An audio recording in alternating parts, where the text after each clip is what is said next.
Central London, the wealthiest part of Britain's wealthiest city.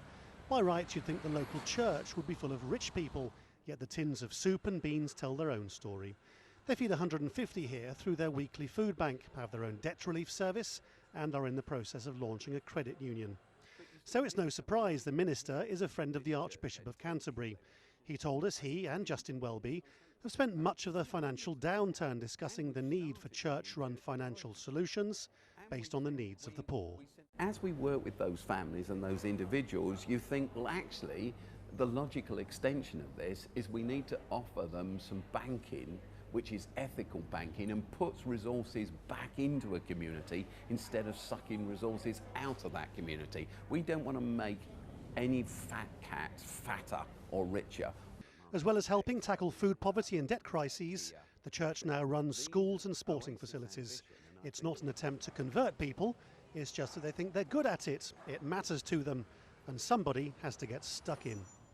For so many years, the Church of England has been derided at home for being more or less irrelevant, and yet all those stories you may have seen about the rise of food banks in the UK, well, they've been entirely run by churches, and increasingly places like this are offering debt relief and now credit unions potentially as well to the poorest and most vulnerable.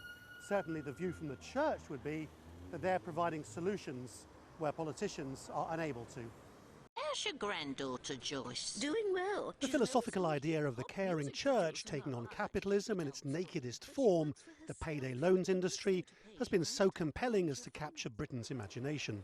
It's also led many commentators here to question how it came about that the church had outflanked so-called progressive politicians with its actions on poverty during the recession. You saw in the 1980s the church often took a very proactive role in speaking out about various policies of Margaret Thatcher which they objected to and had an impact on some of the poorest people in society.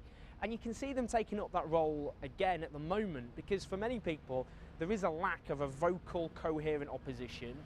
The church's intervention into the world of payday lenders has been billed widely as an expression of progressive religion at work. It's also served to highlight how few answers politicians here have for the electorate. Lawrence Lee, Al Jazeera in London.